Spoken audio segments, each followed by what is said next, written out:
Hello, everybody. Welcome to another episode of the Crime and Coffee Couple. My name's Allison. And my name's Mike. That's very soothing, Mike. Thank How you. are you? I was trying to be like, and coming to you with the smooth jazz tonight. Coming to you with smooth jazz from the modern 70s. Like modern 70s? I don't know. What would I say? But I'm good. Thank you for asking. You're welcome. How are you? I'm doing pretty good. Ah, good. You look good. We're cute. in the thick before Christmas. Yeah, hopefully everybody's ready. You got like, what, a week or two before? No, 1 week until Christmas Eve. Oh, there you go. So Amazon, I mean, if you got to order, go ahead and do it. Because I, as somebody that has sold some stuff on Amazon recently, Amazon kind of runs out of everything, and then you're only buying from third-party sellers, which are way more expensive. So hurry up and make sure you're buying from Amazon. Just a little tip. Yeah, Mike's always like, who is it selling? I'm like, I don't friggin' know. I don't look at that. I just look and see if it's prime shipping, and I get it out. Yeah, I mean, don't get me wrong. If something seems too high, obviously I price check and look around. I'm not spending double the amount of money, but like you ask me these detailed questions that I don't have answers to. Yeah, that's all right. So another thing, we've been playing this Monopoly deal card game. So if you like Monopoly, it's something to check out. Did you have fun? Yeah, I actually had fun. It was like a super rainy day yesterday. So Mike's like, hey, you want to try it? And I'm like, yeah, okay, let's do it. And obviously Monopoly, you have to set aside like a day to play. Like literally an entire day. Whereas this, one of our games finished in like, 5-10 minutes? Yeah, you can get pretty much the same feeling as Monopoly done in about 15 minutes max. Like, it's great. The only complaint I would have about it is it's very much luck-based. Yeah, for sure. Well, Like, so is Monopoly. It's like whatever ones you land on, that's the ones you buy. It's like something to play. It's not like as much strategy-based. Yeah. There is some strategy based on how you're going to play your cards. But, True. But, so I definitely suggest it. yeah, it's fun. Little kids can play. Not little, probably, because it's a little confusing. Yeah, but, you wouldn't want little kids. We played with our 12-year-old. She won a couple times. yeah, anybody who can play Monopoly, check it out. And then today we're going to be baking my famous Thumbprint cookies. Oh, man, I saw that we had like 12 sticks of butter delivered just for those. Yes, they're very buttery. They're delicious. Everyone expects them of me each year. My boss especially. He used to work in my hospital and now he's elsewhere, but he will still drive out to the hospital. He actually texted me about a week ago. He's like, so I have to ask this. Christmas cards, beautiful, guys. Anywho, when's cookie pickup? And I'm like, I'm going to do it next week.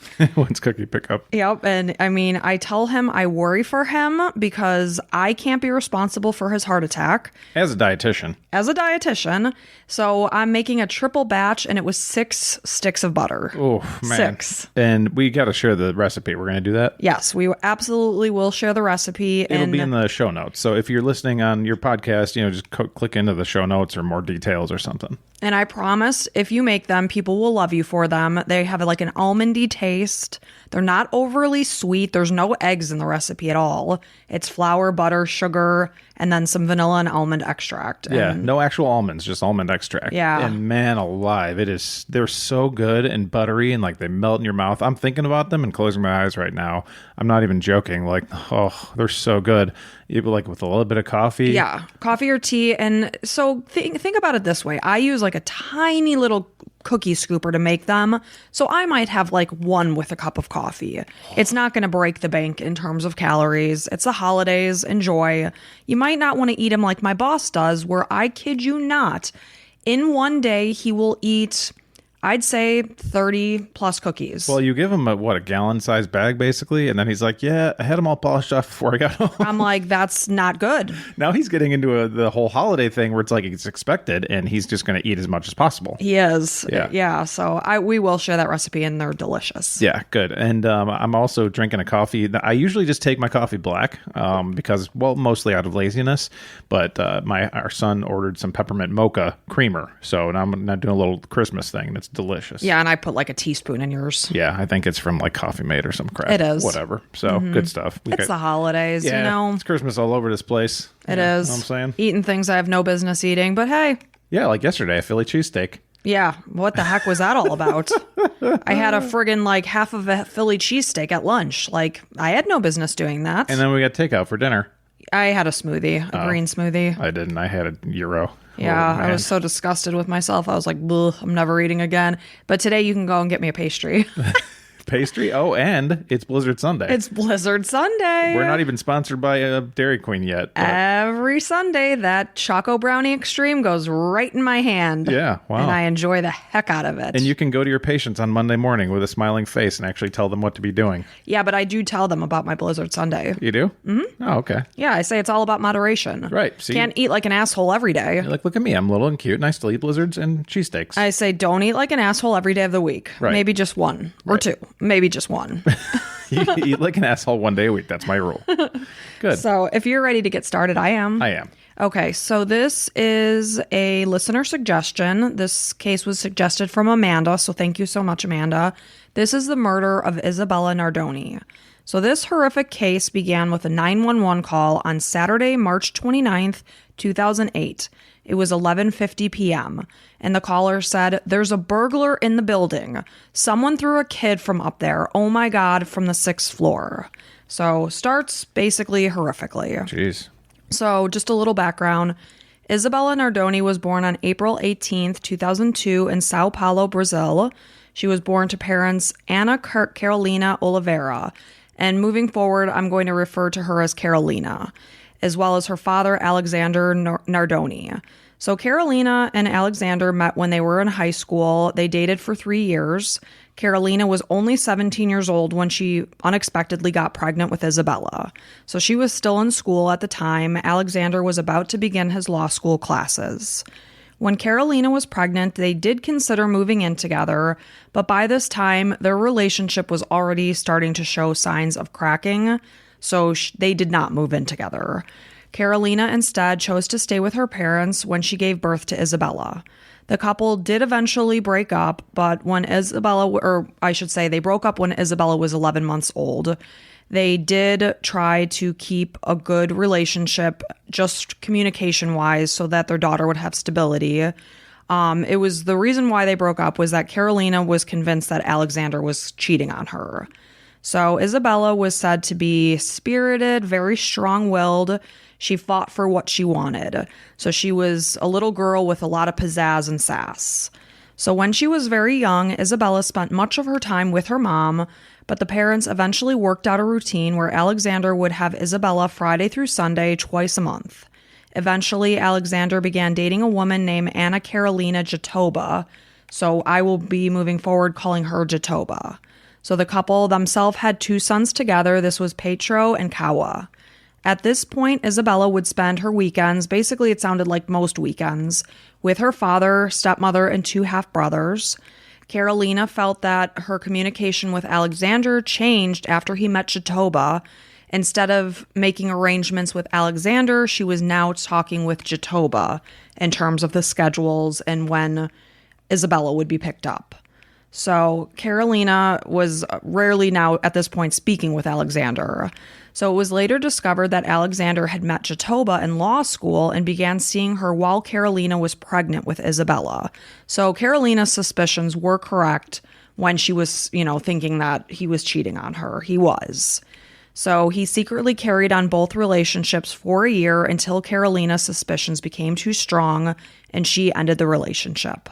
Carolina unselfishly knew that Isabella did love spending time with her half-siblings.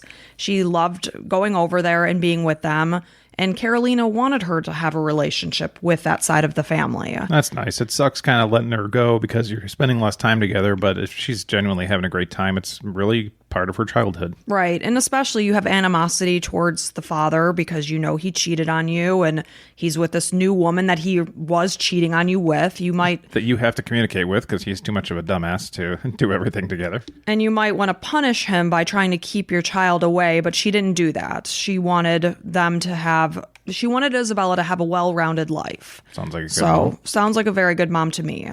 So she did let her spend all of her time there as she wished, and because she knew her daughter was happy. So now we're moving on to Friday, March 28th, 2008. And 29-year-old Alexander picked Isabella up from Carolina's house, which was very typical. He brought her back to his home, which was an apartment in a brand new building, and this was called the Edificio London. The next day, it was Saturday, March 29th. This is the day that dreadful 911 call came in. So Carolina had a typical day. Of course, she is without her daughter, so she's able to do her own thing. So she was at a barbecue with her friends, and this is where she was when she received this completely unexpected, devastating phone call. And Jatoba was on the other end of the line. It was very chaotic. She was hysterically crying, and Carolina is trying to put the pieces together of what she is being told.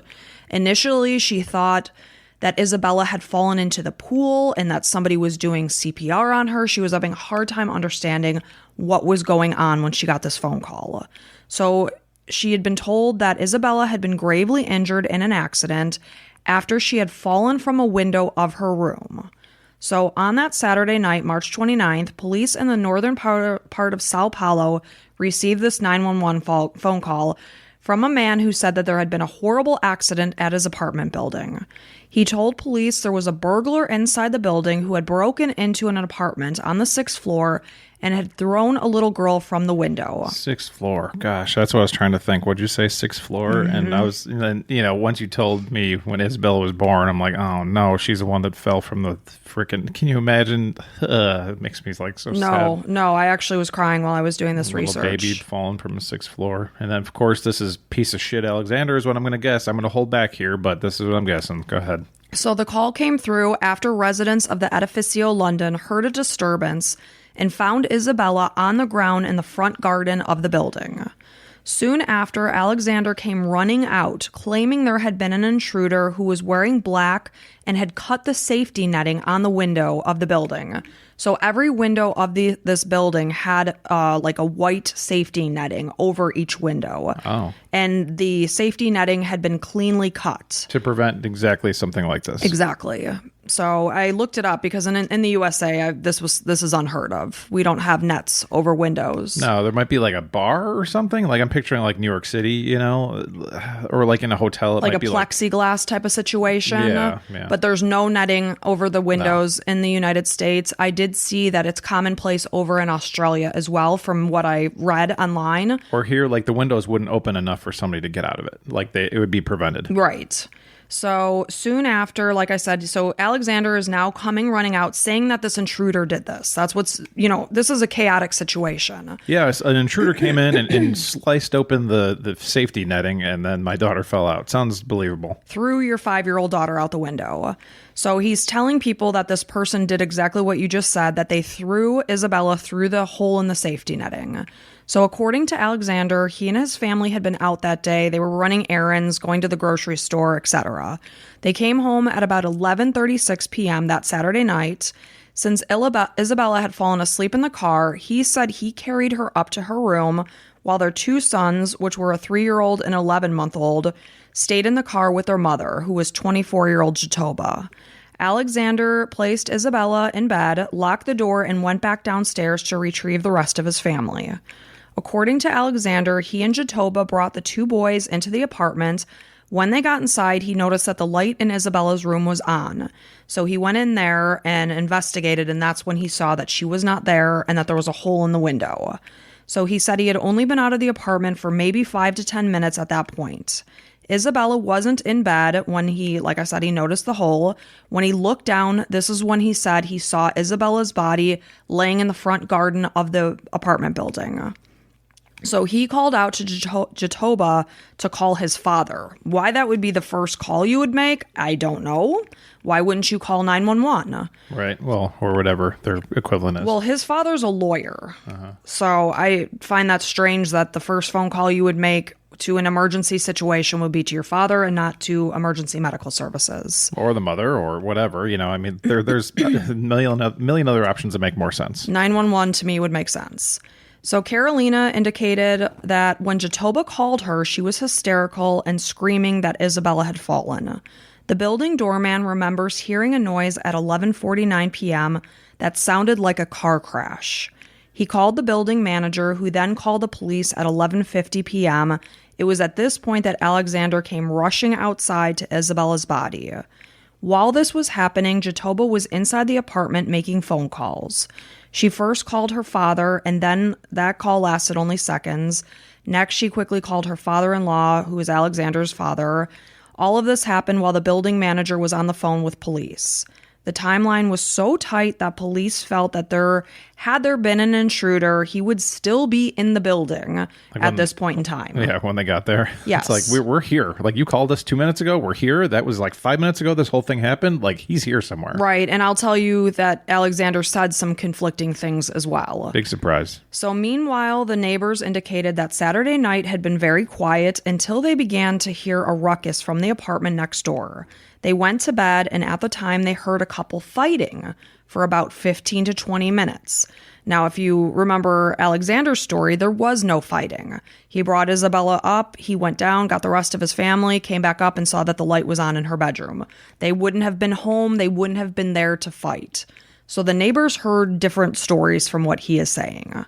So they went to bed, and then they heard someone yelling from the ground floor. They tossed Isabella, help. The neighbors went down to see if there was anything they could do to help. This is when they saw Isabella lying in the grass. So somebody heard somebody say they tossed Isabella. Yes, it was from the ground floor at this point. Okay. So they went downstairs, they checked her for a pulse, and Alexander came running out, yelling that someone had been in their apartment and threw Isabella from the window. This is the neighbor's account of what happened. He said that the person specifically was wearing a black shirt, meaning he had seen this person. He told multiple people that. Okay. He told his father-in-law the same thing, or his ex-father-in-law, I should say. Although he and Carolina, I don't think were ever married, but Carolina's father was told that it was a man wearing a black shirt. Got it. So when Carolina is arriving, she has no idea what she is driving up to and what to expect. So you're just told that your daughter fell from the 6-story window. You're expecting like horrificness, right? So sad. So she came with her parents, and like I said, they had no idea what to expect.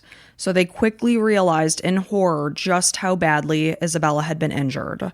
They found Isabella on the ground. Her breathing was very shallow. Carolina refrained from touching her daughter. She was terrified that she was going to hurt her further if she did do something. So at that moment, she could not even think about how this happened. She only wanted her daughter to receive help as soon as possible. And of course, she was being told that paramedics were on the way. Nothing else matters at this point besides her surviving. So she just stayed by her daughter's side and just tried to keep her calm and just, talk to her, be calm, baby, all of that. So she said that everything was going to be okay and that she loved her. During this time, Alexander and Jatoba continued to claim that there was a burglar in the apartment who had done this to Isabella. Carolina's father even said, if you saw him, you said he broke in, he was wearing black, like, you're a big guy. Why didn't you try to take him down? Oh, man, I promise any man listening to this right now, if you saw a guy throw your daughter out the window, you'd track him down and you'd make him pay. And again, this is all happening so fast. This is all happening while Isabella is actually laying in the grass. They're like just getting this flood of information that your brain is trying to understand how this could have possibly happened. Yeah. On this random Saturday night when there's safety nettings on the building's windows. How did this happen? So this is a flood of information that they're receiving. So again, Carolina's father heard that this person broke the door down. He said, when I say he, Alexander said he saw it. So when Carolina's father asked why he hadn't tried to fight the burglar, he hears Alexander quickly just change the subject. He didn't want to talk about it. How about those Bears? Well, we're in Brazil. I don't think they're watching the Chicago Bears. The football team, football. So when paramedics arrived at the scene, they tried to resuscitate Isabella for 34 minutes due to the fact that she was showing signs of cardiac arrest. When she was transferred to the hospital, Carolina was not allowed to ride in the back of the ambulance with her daughter. Instead, Why? She rode up front, which I think is complete and absolute bullcrap that your 5-year-old who is basically dying couldn't be with her mother. But who was in there? It was the paramedics. Okay. They were trying to actively resuscitate her. As long as nobody's allowed in there, like that's fine. Like I could see if Alexander was allowed and she wasn't, I'd be like, that is insane. Mm-hmm. Okay. So as they arrived to the hospital, it was still the family's belief that this had just been some kind of terrible accident or that something crazy had happened. Soon after, the doctors told them the devastating news that Isabella did not survive. Oh, God, no. Carolina she'd pull it out. got the news and just slid to the ground. She was overcome with grief. She whispered into her daughter's ear, "You can go. Go in peace." Oh, God. Sorry. Don't be sorry. It's the tiny baby that's 5 years old that is gone. That's like the worst. I mean, as a parent, as an aunt or an uncle, yeah, anybody, if you've ever known a little cute little 5-year-old girl. Oh, and she was just adorable. You said she was sassy, like those are the sassy best. 5-year-old. Like we had a sassy 5-year-old. Yeah, now she's a sassy 14, almost 12? a teenager. Oh. So, she knows her daughter is gone and she's telling her, go in peace. I will take care of everything on this end. And those were the last words she ever spoke to her daughter. So on March 30th, 2008, Isabella was laid to rest. 200 people were in attendance. So at this point, they're starting an investigation because, of course, Alexandre is claiming that this person wearing black had broken in and done this to his daughter. Yeah, let's see how good the Brazil police are here. So even at just first glance, police found the incident extremely odd since the floor had safety nets over the windows, preventing this very thing from happening. And do they know, like, are they checked? I guess they'll look into that. Well, you'll see. I mean, it was cleanly cut. This was intentionally done. Okay. So the net outside of Isabella's room appeared to have been neatly cut with a pair of scissors. Police questioned if the burglar would have time to do this.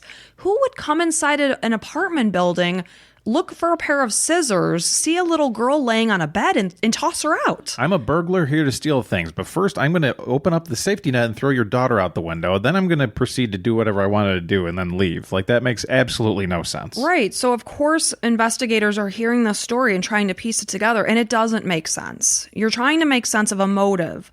What would a burglar have done? They wouldn't have done this. Like Alexandre, none of this is coming together here. So lo and behold, police enter the kitchen of the apartment and they find a pair of scissors.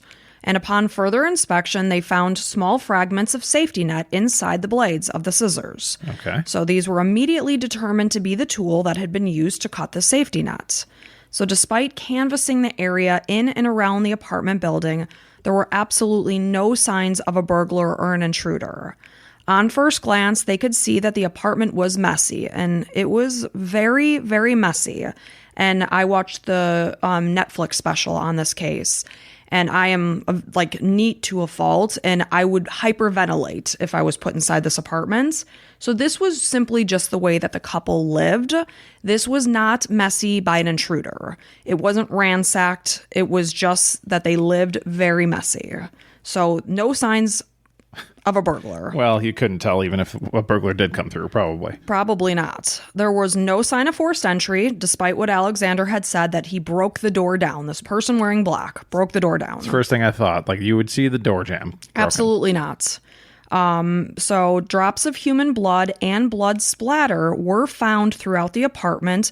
It was very clear that someone had tried to clean this up because they weren't necessarily visible to the human eye. It was only seen after luminol was used. Interesting. So if this had happened and an intruder walked in and took Isabella from the bed, there would be no blood in the apartment because nobody was bleeding. Right. So this doesn't make sense. So use of luminol found additional spots throughout the apartment. The blood led from the front door of the apartment to Isabella's windowsill. It suggested that a bleeding person had been carried in through the door, likely straight to Isabella's room. The height from which the blood spatters had likely fallen had come from someone of Alexandre's height. The placement of the spots suggested the stride of an adult based on how far apart they were spread, that it would have come from an adult about the size of Alexandre. These findings suggested that Isabella had been injured outside the apartment, carried inside, and then thrown out of her window, all the while bleeding. Blood was also found in the family's car. It could not be definitively confirmed as Isabella's because it was mixed with the genetic profile from another family member, specifically a male's. So there was 2 people bleeding at this point. Okay.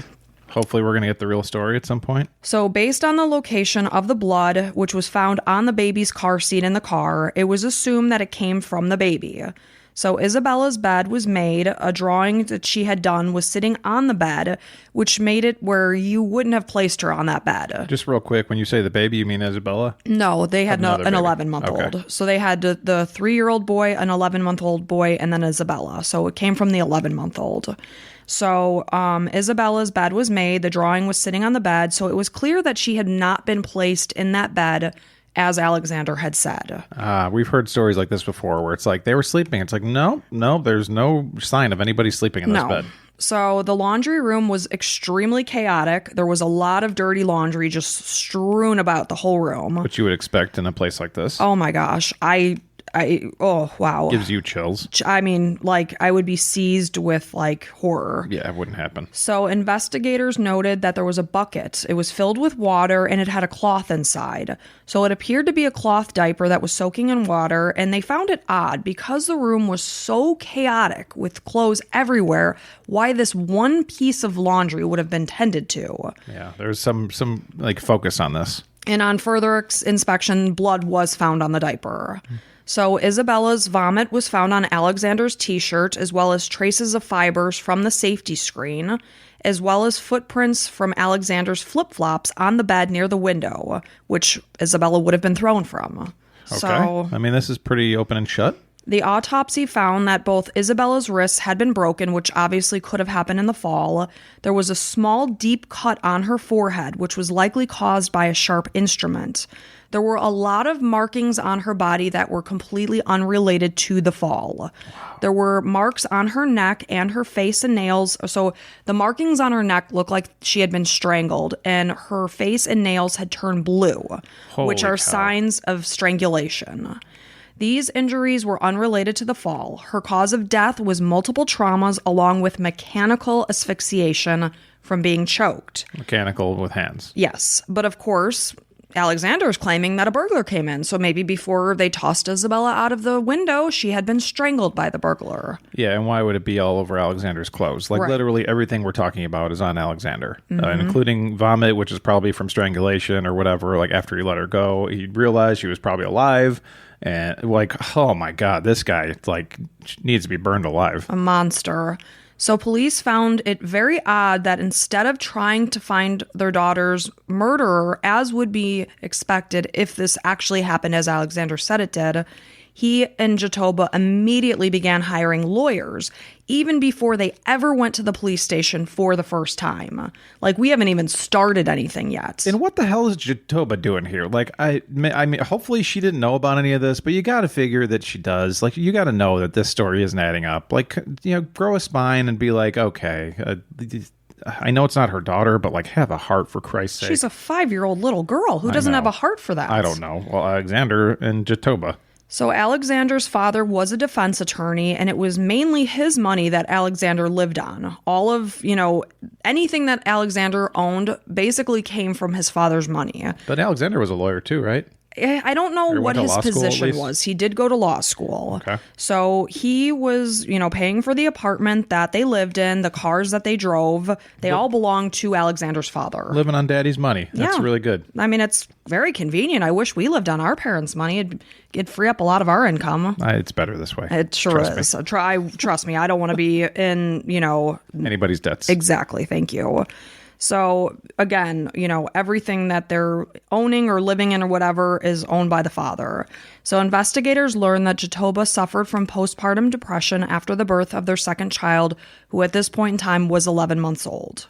Many felt that the chaotic state of their apartment, as well as the lack of social, circle or friends, indicated that it was very clearly that Jatoba was depressed and overwhelmed by life. I mean, when I say that the apartment was messy, it was really, really shockingly messy. Even if you're a messy person, you would think that this was messy. It's like, wow, I'm messy, but this is messy. Yeah. So it kind of was reinforcing the state of her mind must not have been good if she was okay. And Alexander too. How was he fine living in that type of apartment? So they learned that she followed whatever Alexander and his family decided. And of course, anytime you're in debt from somebody that's paying for your life, it puts you in a bad position. Well, yeah, and they're going to have input on things. Somebody that's a successful lawyer is probably going to say some dickhead comments. Not saying that he necessarily is a jerk just because he's a lawyer, but it's just they're used to arguing their points and things and being like, well, here's how you should you should get this car seat for the kids, or you should do this. And it's like, here's the money, take it, go buy this, and then put it in. And before you know it, you're living somebody else's life. Yeah, you're like, okay, yes, I will. There had been reports that Alexander had been abusive to his partners, including Carolina, who had filed a complaint with police years earlier when Isabella was 16 months old. So apparently Carolina tried to enroll Isabella in school. She wanted her to be socialized. And Alexander did not like this, and he threatened to hurt both Carolina and her mother for doing this. So the couple was arrested on April 2nd, 2008. They were released 1 week later. Later that month, on April 18th, which incidentally would have been Isabella's 6th birthday, Alexander and Jatoba were indicted because of the evidence from Isabella's autopsy that indicated that she had been injured before the fall. The couple maintained their innocence at this point. So during the investigation and trial, Carolina claimed that Jatoba was very jealous of the past that she shared with Alexander. When Jatoba became involved with Alexander, she became the point of contact in regards to discussing Isabella's care, like I mentioned earlier. She also said that Alexander's family tried to avoid having Jatoba left alone with Isabella, as they knew, or when they knew that Alexander wasn't going to be there. Oh, wow. So she found this out, that his family was not comfortable with her being alone with the kids. That's crazy. So his sister would stay with the family if Alexander wasn't going to be there and Jatoba was going to be alone with us. It sounded like maybe specifically Isabella, but maybe the other boys too. Wow, so they're really scared. They didn't trust her. I mean, anytime you have somebody else involved and you're like, no, okay, well, Alexander's leaving. How about we come over and help you? It's not just about help. It's about worrying about the kids. Yeah, they worried about the safety. Whew, that's scary. Yeah. A neighbor also spoke with police and indicated that Isabella's paternal grandmother told her that Jatoba was crazy and capable of someday hurting Isabella. They were told this before anything ever happened to Isabella. A friend of Carolina's anonymously told the press that Isabella would often want to come back home earlier after staying with her father. She would come back in tears. And, this was a sign that sometimes things weren't always great at that house. Yeah, I mean, if we can put out a message, do not procreate with crazy, whether you're a woman or a man or whatever. Like, if you see some signs, man, do not make kids with that person. The case received an immense amount of media attention. The public was very angry towards Alexander and Jatoba. They were demanding justice for Isabella. One program was able to secure an interview with the couple, so they were coming onto this program hoping to help their case, but rather than that, it hindered it. They were perceived as lying and making up answers during their interview.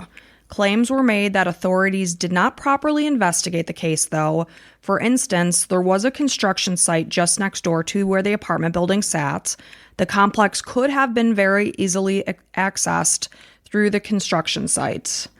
A reporter searched the site after Isabella was killed and found that when workers arrived Sunday morning, they found that it had been broken into.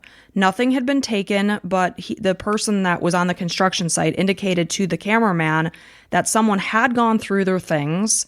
The job foreman demonstrated to reporters how easily a person could have jumped over the wall from the construction site and gone over to the other building. So that did happen. So police then brought this construction worker in for questioning, and then when the construction worker left the police station, he completely changed his story. So what he had said before, now he was like, nope, there had been no break-in. Somebody got to him before? So somebody had clearly told him to change his story. Mm-hmm. So it was perceived that the police were forcing him to change his story. Oh, the police. Well, you hear in South America that there's a lot of people paid off. And even people from Brazil or a lot of the countries down there, they'll say, you can't completely trust everybody because somebody's getting paid from somebody. So, and if you watch the Netflix special on this case, you'll see that the person demonstrated how somebody could have gone over the wall and blah, blah, blah. And the same person was like, no, it couldn't happen. Nope. It's like, sir, we saw you. You're on video explaining it. We can't take this back. You yourself said it on video. So a video presentation was made based on the clues that they found during the investigation. They basically did a recreation of what may have happened that night. So it presented the theory that Isabella had been injured while inside the car, likely because Alexander and Jatoba were perhaps trying to discipline Isabella, and maybe they went too far while in the car. That then they strangled her and threw her from the window with an attempt to cover up that an intruder had thrown her down. The claim was not entirely based on proof found at the crime scene. There was a lot of hypothesis involved with what the pieces they were putting together. So the investigation continued for 2 more years, and a jury of 7 members were selected. Finding an impartial jury was truly impossible. This case was huge in Brazil. I mean, it was all over every media source of any kind. So it was impossible to select an impartial jury because everybody knew about it. So the trial was beginning on March 22nd, 2010, nearly 2 years to the day of Isabella's murder. Crowds of bystanders and the press lined the sidewalks in front of the courthouse. On the first day of the trial, Carolina testified and said that Jatoba was very jealous of her. She said during her relationship with Alexander, he once threatened to kill both her and her mother. Then he vanished with Isabella after she confronted him about late child support payments. So clearly he's showing signs of erratic, violent behavior. Sure. So she also said that when Jatoba called her on the night of Isabella's death, again, she was hysterical, and Carolina's getting this flood of information that she's trying to understand, but that Jatoba had said something, she screamed it into the phone, that this was all your daughter's fault. Huh. That's what she said. Interesting. So on March 25th, 2010, Alexander and Jatoba testified that they had nothing to do with Isabella's death. Alexander said that the police who handled the case proposed that he admit guilt, saying that he could rule the case as accidental homicide with no intent to kill. He felt the police were not interested in figuring out what happened in the building that day. He said that on the day that Isabella died, he lost the most precious thing in his life. He said he did not recall mentioning that there had been a burglar in their apartment. Oh man, but like so many people can Multiple say that he people did. heard. Okay, Neighbors heard him say this. Carolina's father and heard. police too, right? I don't know who was there when he was saying all of this. Because the police got there quickly. Remember, you said the police got there quickly. They thought the burglar would still be in the building. They thought with the timeline being so tight, this person would still be in the building. He definitely told people this. Yes, and probably police too, like officials. So. Yes, because police were looking for this intruder. Right. So they knew about this from Alexander, and Alexander by this point, years later, is like, that was a stupid story of me. I'm going to change it completely. So now he's saying that he doesn't recall ever saying these words. He's gaslighting. Completely. And sir, it's too late. Too many people have heard you actually say this. I hope it's too late. So the defense attorney mentioned that someone had broken into the apartment and thrown Isabella from the window, but Alexander denied ever seeing someone that was dressed in all black with a gun, because at some point he said this person had a gun. We're just adding pieces to the story here. When the defense attorney asked why he hadn't helped Isabella, he said that he was in shock and the neighbor told him not to touch her. When they asked why he had not spoken to Carolina during the funeral or wake, he said it was because it was an embarrassing situation, which I don't really know what that means. I mean, I could see him saying, like, she was in my care and she, died while I was supposed to be watching her. But, yeah, I guess. I don't know. An embarrassing situation is just such a, odd way of phrasing it. Yeah. As both Alexander and Jatoba made their testimonies, they frequently contradicted each other.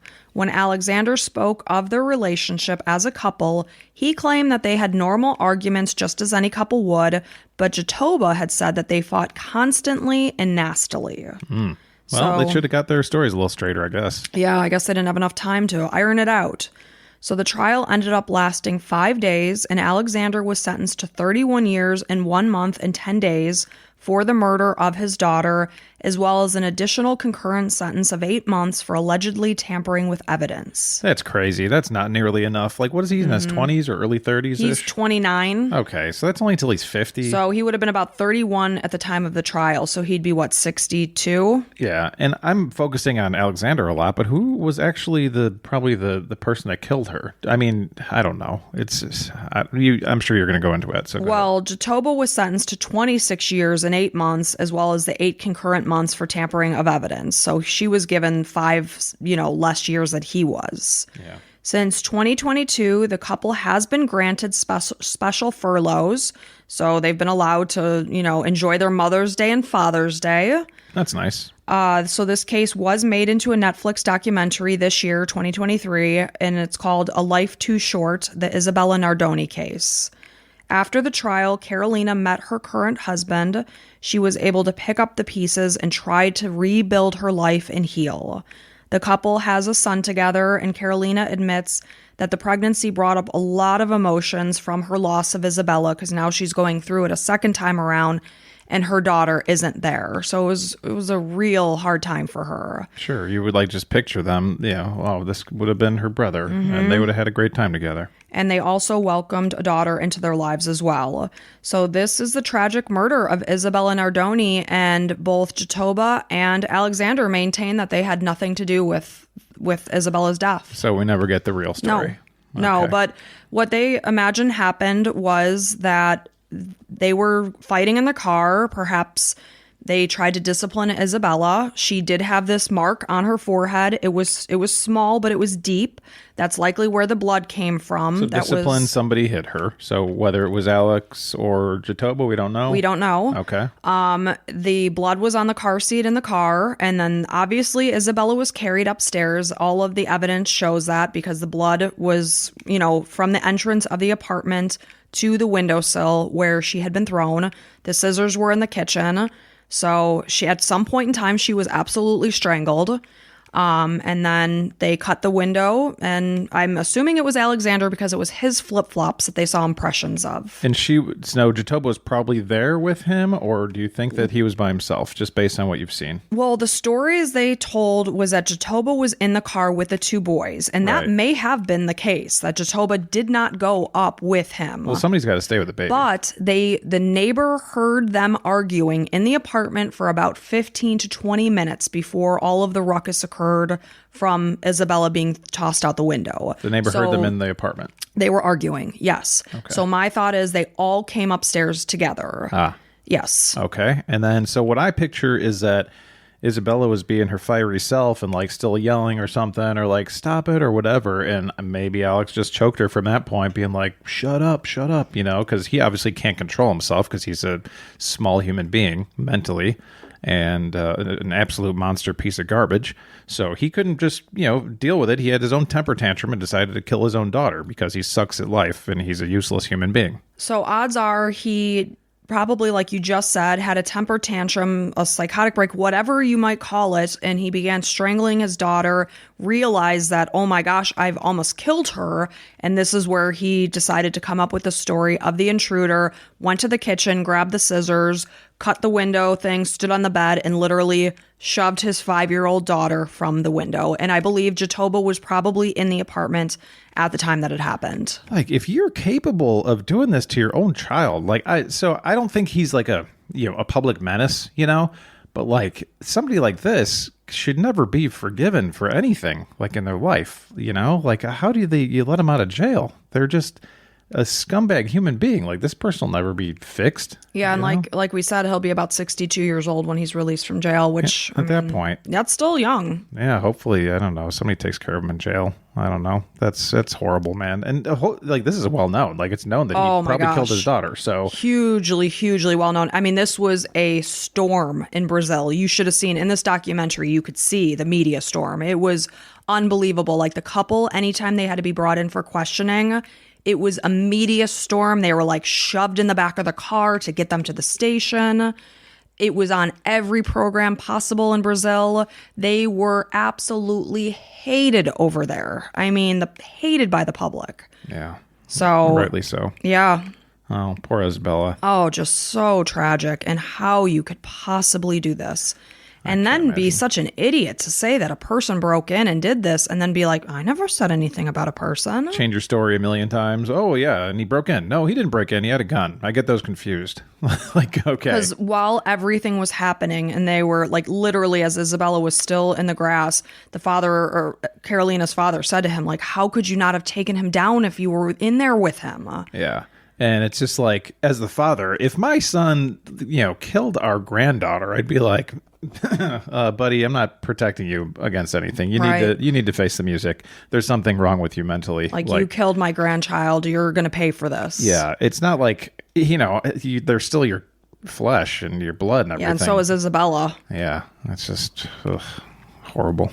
Well, terribly, terribly sad story. Yeah, thank you for telling us. And if you want to hear other horrible stories, I guess go ahead and check out our Patreon. It's something you can do to help us out as a mom and pop podcast here. I'm Pop, and I'm Mom. She's Mom. Am I Mom or Ma? Depending on the day. I think I'm Ma. Yeah, if you're baking, probably Ma. I'm baking today, so I'm Ma. Ma Pernecki. Yeah, we appreciate all of your support. Like, just every time a patron comes through, it's just like so cool to see, and we both appreciate it so much. So I want to say welcome to our latest Crime and Coffee Couple Club members, Aisling, Ailida, I think, hopefully I said that right, Deborah, Leanne, and Elle. So thank you, every one of you. And there was a couple that came through, some British sterling pounds, some euros. So we've got like all over the world, and we appreciate every one of you, wherever you're from. Yeah, it's so cool. We always like announce to the family, well, we got a new patron, or like such nice feedback and comments and pictures people send us. I was actually getting my hair done yesterday. I know that's like Mike's worst nightmare. But I was telling my stylist, I'm like, oh, so many people are just so nice. It's unbelievable. Yep. And it just means so much to us. And thank you guys so much. And we have almost 40 bonus episodes over on Patreon.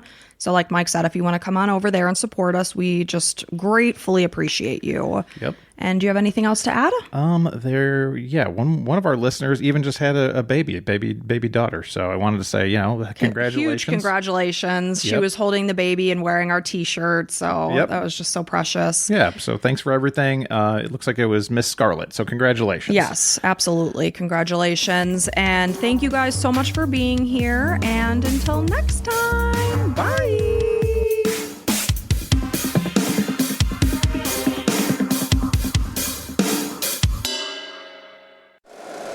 If you like the show, please take a moment to rate, review, and subscribe. It really does help the show to grow. Thank you for listening.